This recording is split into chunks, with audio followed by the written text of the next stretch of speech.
Bismillahirrahmanirrahim. Assalamualaikum warahmatullahi wabarakatuh. Alhamdulillahirabbil alamin. Wassalatu wassalamu ala asyrafil anbiya'i wal mursalin sayyidina Muhammadin wa ala alihi wa sahbihi ajma'in. Tsumma amma ba'd. Masyarakat muslimin jamaah yang dimuliakan Allah Subhanahu wa taala. Sebagaimana tadi sudah disampaikan oleh Ketua Takmir Masjid Baitur Rahmah bahwa panitia sudah menerima atau membuka pembayaran zakat fitrah. Oleh karena itu di sini kami menghimbau untuk yang sudah berkesempatan silahkan membayar ya, supaya nanti puasa Ramadan kita sempurna, karena zakat fitrah di sini hukumnya adalah wajib ya, adalah wajib dan besarannya kadarnya tadi sudah disebutkan. Cuma di sini kami ingin sedikit memberikan tambahan masalah zakat fitrah ya. Penekanan tambahan tentang masalah zakat fitrah dengan uang.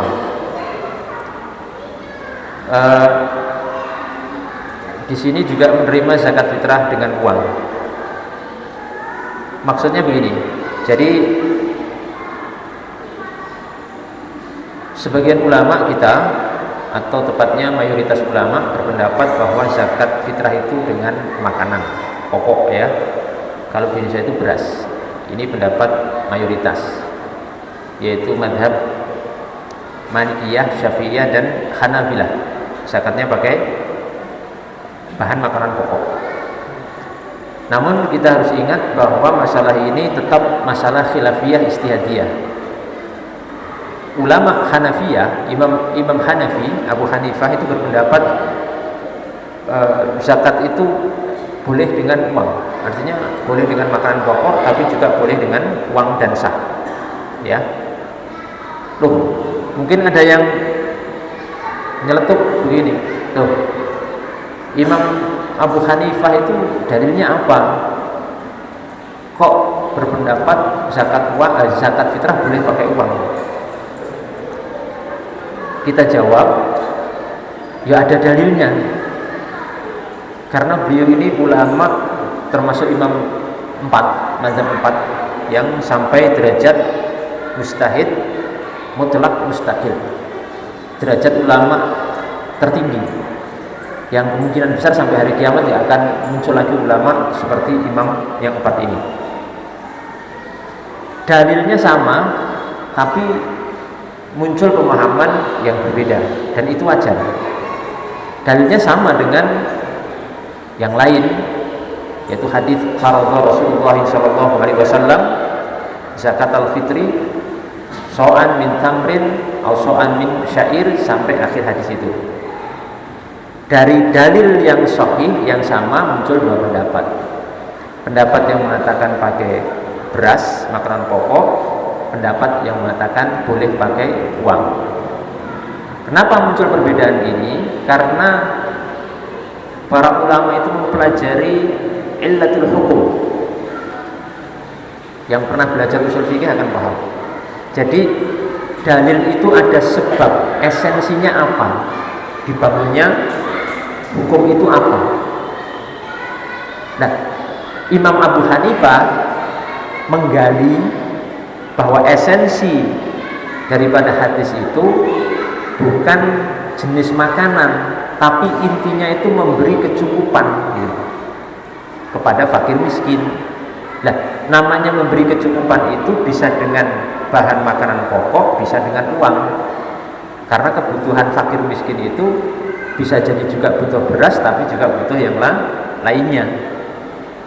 Ya, maka intinya ighna'ul fuqara, memberikan kecukupan kepada fakir miskin. Memberi kecukupan itu ya bisa dengan apa? Makanan, bisa dengan uang.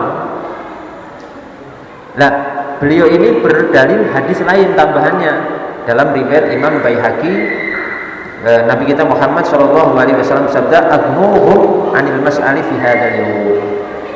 Berilah kecukupan kepada fakir miskin dari meminta-minta di hari ini, di hari raya. Jadi kita di hari raya ini bisa memberikan kecukupan kepada fakir miskin dengan Bisa berupa makanan pokok dan bisa berupa apa? Uang. Bisa berupa uang. Sehingga kalau sebagai panitia hendaknya membiasakan diri untuk menerima dua versi pendapat ini, karena versi dua pendapat ini diakui oleh para ulama Islam dari masa ke masa berabad-abad. Satu abad itu 100 tahun sampai zaman kita sekarang ini. Jangan kenceng-kenceng jadi panitia zakat fitrah. Sampai sebagian daerah itu kalau ada masyarakat bayar zakat pakai uang itu ditolak. Kita nggak nerima. Silahkan zakat fitrah di lain masjid. Saya kira ini tidak bijaksana. Sebab si orang ini ketika zakat pakai uang sudah mengikuti dalil. Jangan dikira nggak ada dalilnya. Dalilnya sudah ada tadi, sudah disebutkan 2 dalil. Yang kedua sudah mengikuti imam besar, Imam Abu Hanifah rahimahullah ta'ala, dan sebagian ulama kontemporer di zaman ini. Ya, jadi sudah pas. Sebagai bentuk hikmah, jangan sampai kita menolak orang yang zakat fitrah pakai uang, yang khawatir kita ini termasuk orang yang menghalangi manusia dari jalan Allah Subhanahu wa taala, yasudduna an sabilillah atau yasudduna an-nasa an sabilillah, menghalangi manusia dari jalan Allah Subhanahu wa taala. Karena ditolak akhirnya kecewa, sekalian enggak zakat fitrah. Di hari kiamat yang ditanggung, penanggung jawabnya adalah panitia zakat. Ada fulan tidak bayar zakat karena kamu tolak, gara-gara mau zakat pakai uang, yang itu sudah sah menurut Imam Hanafi dan diakui keputusan ini oleh ulama-ulama sezaman selama berabad-abad sampai zaman kita sekarang ini.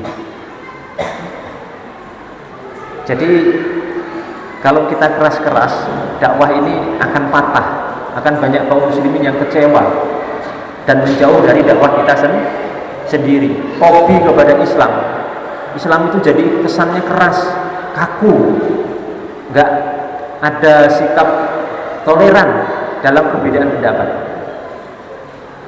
Ini perlu kita sampaikan ya, dan perlu kita ingatkan juga bahwa masalah-masalah seperti ini semua ulama itu punya argumentasi dan dalil, sehingga hati-hati jangan sampai kalau kita tidak paham, memang tidak mengerti, hendaknya menyampaikan saya tidak mengerti, jangan sampai memaksakan diri untuk menjawab sesuatu yang di luar kapasitas kita.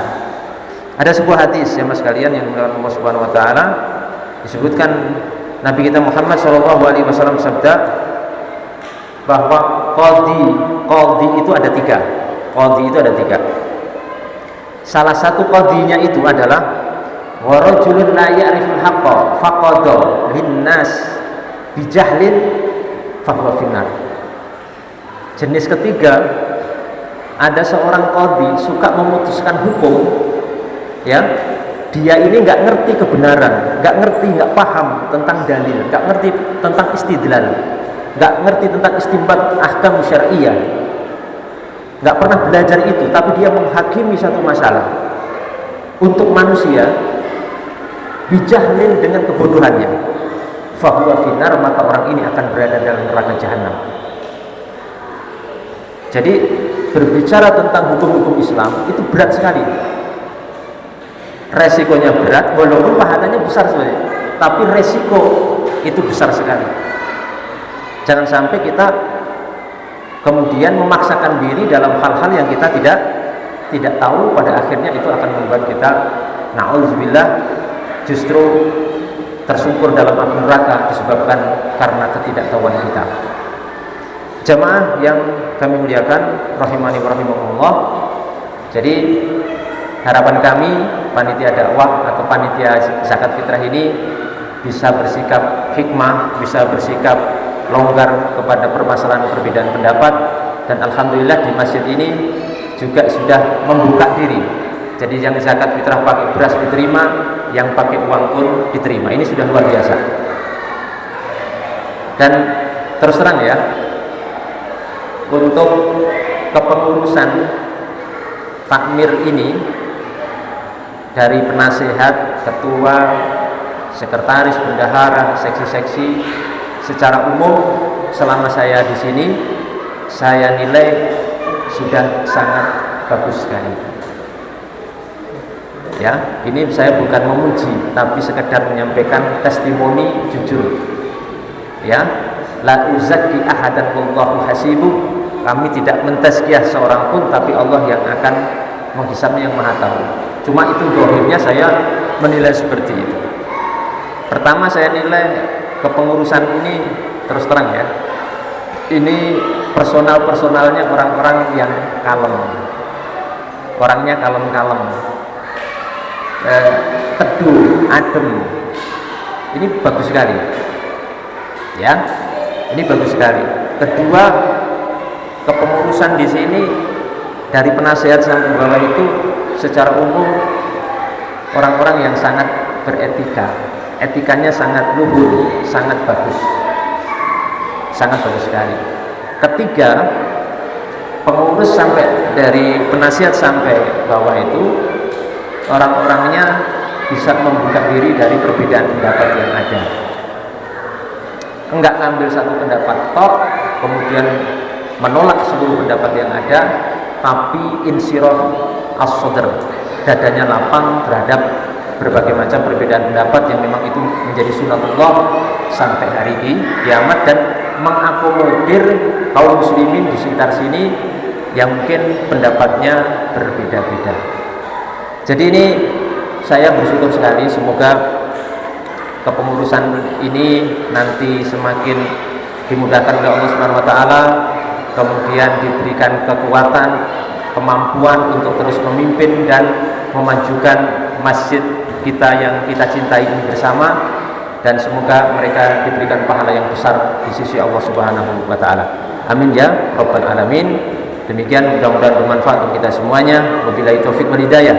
Wal afu minkum. Wassalamualaikum warahmatullahi wabarakatuh.